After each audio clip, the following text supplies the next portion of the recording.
Santa Maria Corredentora.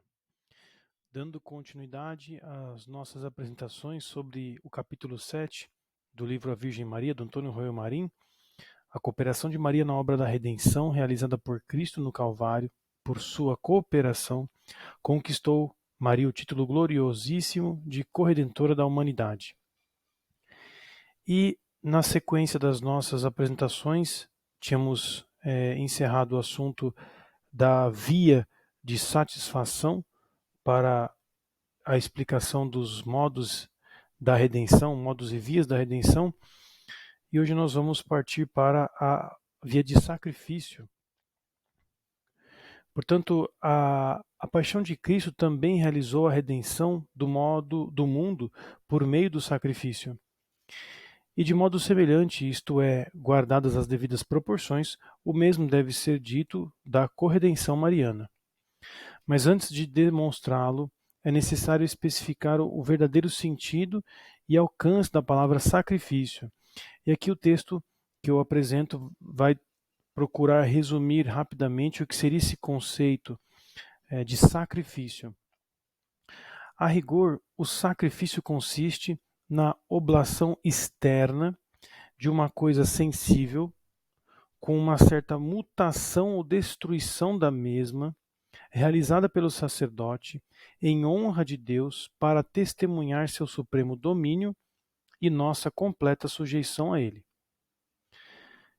Veja que o texto é relativamente longo, mas existem vários elementos aqui que nos interessam, como a oferta que será destruída, o sacerdote, para quem é, né, e com que ideia, né, nós fazemos este sacrifício. Então, as 4 causas do sacrifício podemos aqui elencar em 4.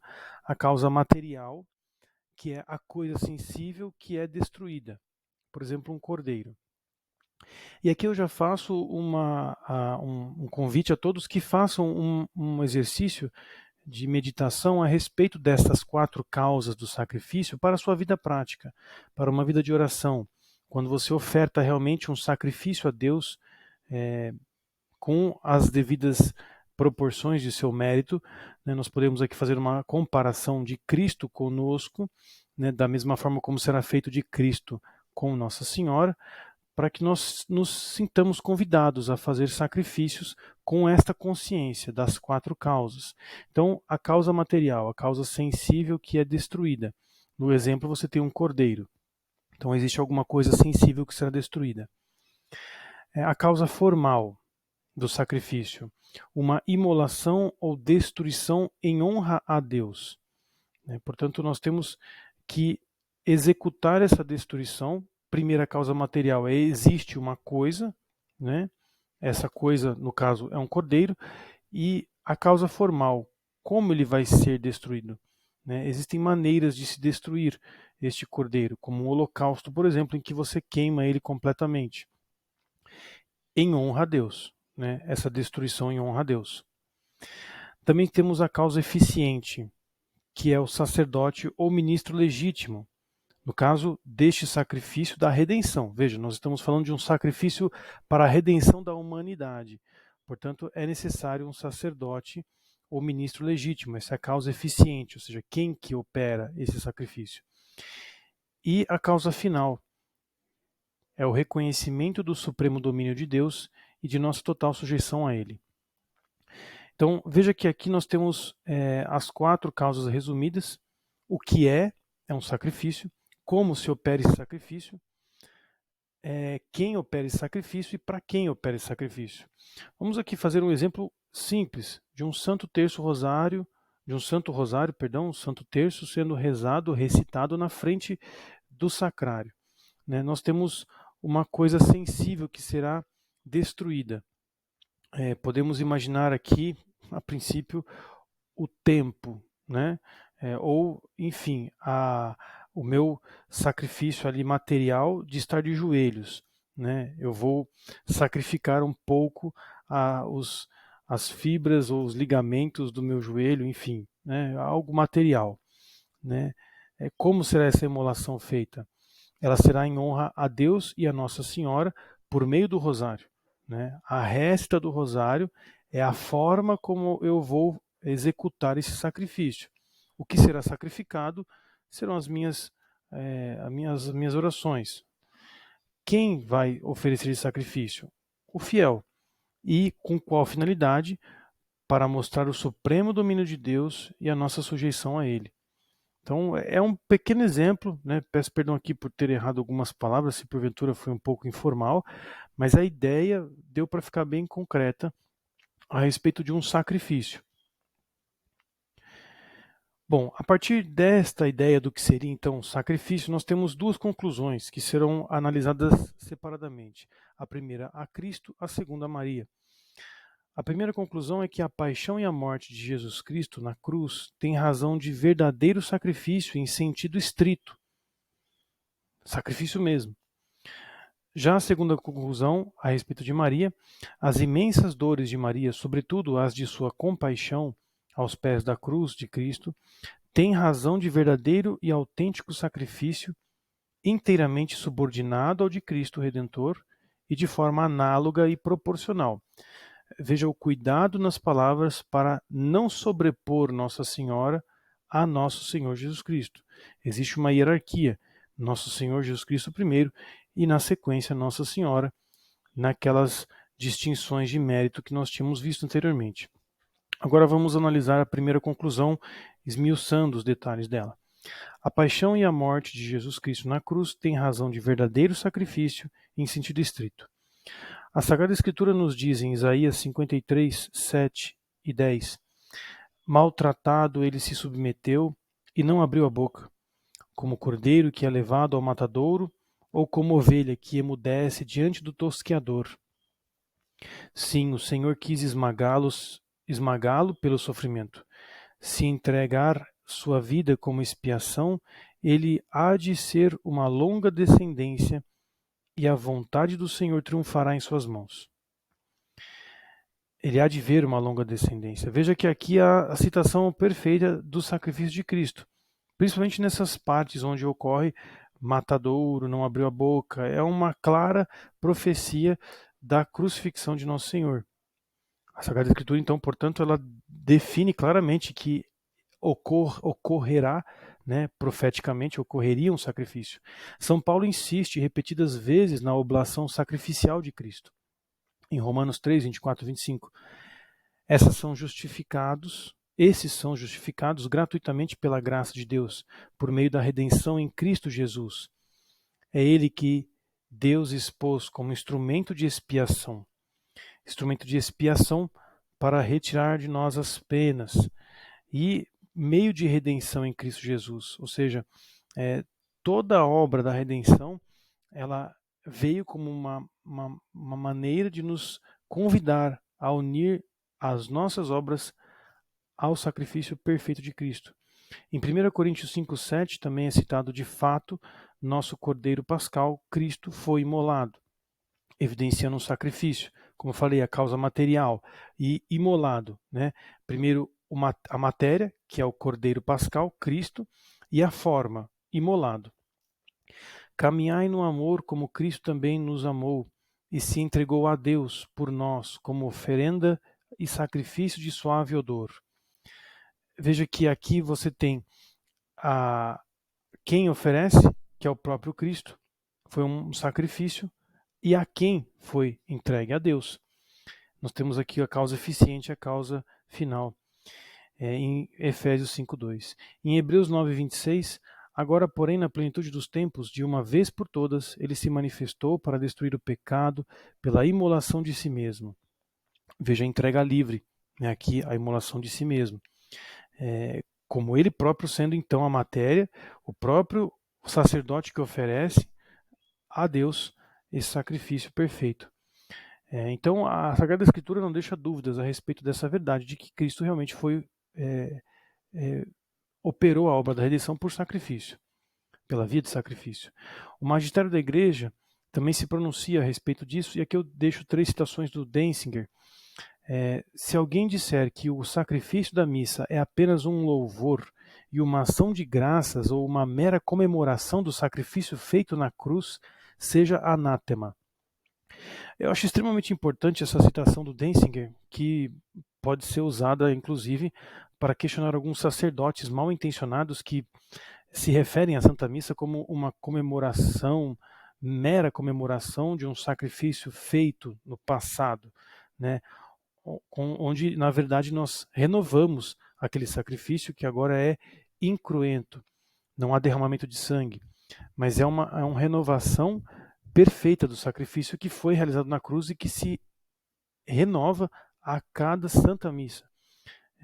Protestantes aqui, me desculpem, mas aquele símbolo, né, onde apresenta um pedaço de pão e um copinho de suco de uva, aquilo não é em nenhum momento o sacrifício que Cristo pediu para ser lembrado, né, fazer isso em memória de mim. Ainda no Denzinger 948, se alguém disser que no sacrifício da missa não se oferece a Deus um verdadeiro e próprio sacrifício, seja anátema. Veja, é um verdadeiro e próprio sacrifício, não é um significado, apenas um símbolo ou um teatrinho. Denzinger 951.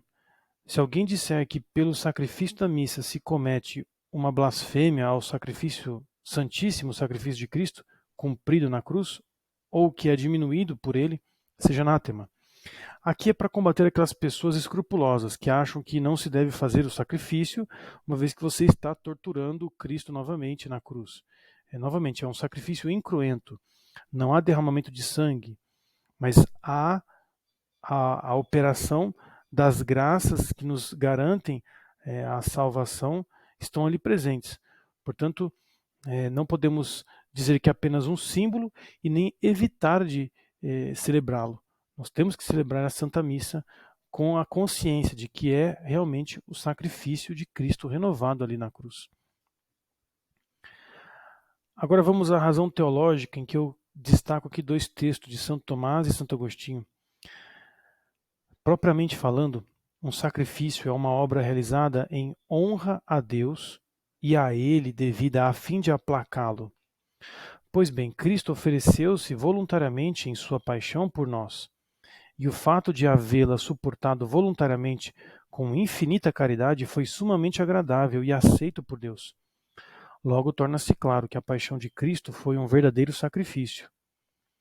E aqui está a definição clara e objetiva de Santo Tomás de Aquino.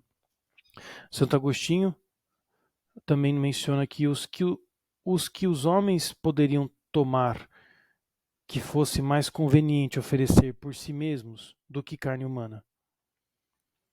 O que os homens poderiam tomar, né, que fosse mais conveniente oferecer por si mesmos do que carne humana? O que mais conveniente para ser imolada do que a carne mortal? E o que mais puro para limpar os vícios dos homens do que a carne concebida no ventre virginal sem concupiscência carnal? E o que poderia ser oferecido e recebida tão agradavelmente senão a carne de nosso sacrifício, o corpo de nosso sacerdote? Ele faz perguntas retóricas, todas indicando Cristo como o sacrifício perfeito, tanto ele sacerdote, vítima, oferenda. Agora passamos à segunda conclusão, buscando então esse paralelo com Nossa Senhora. A conclusão segunda diz o seguinte: as imensas dores de Maria, sobretudo as de sua compaixão aos pés da cruz de Cristo, têm razão de verdadeiro e autêntico sacrifício. Inteiramente subordinado ao de Cristo, Redentor, e de forma análoga e proporcional.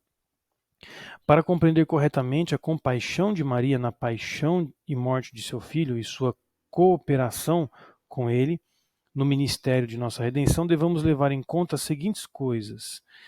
E aqui temos 4. Primeira, a real associação de Maria à ordem hipostática e o fim da encarnação, em virtude da qual tem uma dignidade inferior somente à de Jesus Cristo e uma participação em sua missão divina de salvar o mundo. Ou seja, a associação de Maria à ordem hipostática, a união hipostática realizada em Cristo, ou seja, a natureza humana e a natureza divina, unidas na pessoa da segunda pessoa da Santíssima Trindade, é a completa obra de criação de nosso Deus e que está associada a Maria. ela gerou esta pessoa em seu ventre. Portanto, ela apresenta uma associação na ordem hipostática distinta de qualquer criatura. Apenas Maria apresenta essa virtude.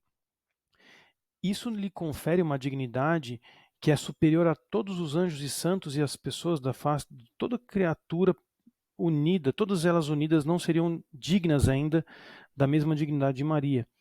E é justamente esta a explicação que faz com que Maria tenha de fato esse chamado à corredenção. A segunda afirmação diz o seguinte: a imensa plenitude de sua graça, proporcional à sua altíssima dignidade e missão sagrada. Aí vem as consequências.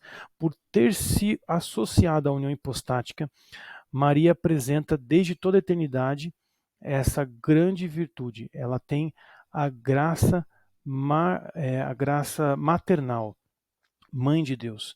Essa graça maternal, como se fosse uma raiz de todas as conclusões que temos a respeito de Maria, que é a sua plenitude da graça, a sua distribuição da graça, esse chamado de Deus a ser mãe, né? Esse chamado de Maria ser mãe de Deus, confere-lhe essa possível, né, distribuição da graça, devido à sua altíssima dignidade. A terceira conclusão, sua união indissolúvel com o Filho em razão de sua maternidade divina, daquela dupla associação com ele e sua graça pleníssima. Aqui ele une, né, essas verdades que são eternas. Ela será mãe de nosso Senhor Jesus Cristo por toda a eternidade. Isso não é uma coisa pequena. Isso é algo grandíssimo. E daí se desdobram todas as qualidades suficientes, dignidades suficientes para cumprir este chamado de corredenção. Por fim, os direitos que tinha como mãe sobre a vida do filho, que de certo modo também lhe pertencia. Afinal, nosso Senhor Jesus Cristo respeita o quarto mandamento, honrar pai e mãe. E o que seria Cristo, a segunda pessoa da Santíssima Trindade, executando este mandamento, honrar pai e mãe? Com que plenitude ele ama a Deus respeitando este mandamento? Em uma pessoa, esta pessoa é Maria.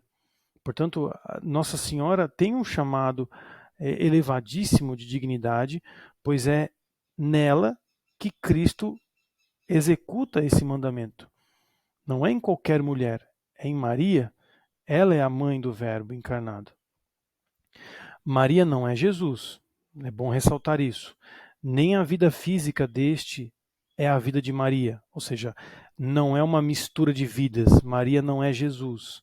Essa frase é muito óbvia e autoexplicativa.